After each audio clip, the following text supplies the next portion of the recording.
আপনি যদি বিয়ে না করেন জীবনে কত সুখ কত সুবিধে জানেন? 1 নম্বর, সারাদিন কারো সাথে আপনার ঝগড়া হবে না। 2 নম্বর, যত রাত করেই বাড়িতে ফিরুন কাউকে কৈফিয়ত দিতে হবে না।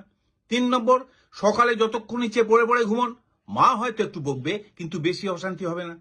4 নম্বর, বাবা মা চিরকাল আপনার সঙ্গেই থাকবে এবং আত্মীয় স্বজনের সাথে সম্পর্ক ভালো থাকবে। 5 নম্বর, ফেসবুকে আপনি যার সাথে ইচ্ছে যত ইচ্ছে চ্যাট করুন, কেউ উঁকি মেরে দেখতে আসবে না। 6 নম্বর, আপনার যখন ইচ্ছে যেখানে ইচ্ছে বেড়াতে চলে যান, কারো পারমিশনের দরকার নেই। 7 নম্বর, পাখা বলুন এসি বলুন, জোরে চলবে না আস্তে চলবে সম্পূর্ণ আপনার ব্যাপার, নিজের মতো থাকুন। 8 নম্বর, প্রচুর সঞ্চয় করতে পারবেন, অনেক খরচ কম।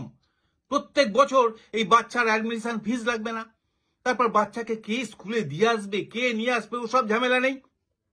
শুধু একটা খরচ আপনার একটু বাড়বে, কারণ আপনি সারা জীবন আপনার পাঁচবালিশটাকে যেভাবে ব্যবহার করবেন এবং তার উপর যেভাবে অত্যাচার করবেন, শীতকালে একবার ওই 250 গ্রাম তুলো কিনে পাঁচবালিশটায় ঢুকিয়ে তাকে একটু নাদুস নুদুস করে নিন, ব্যাস।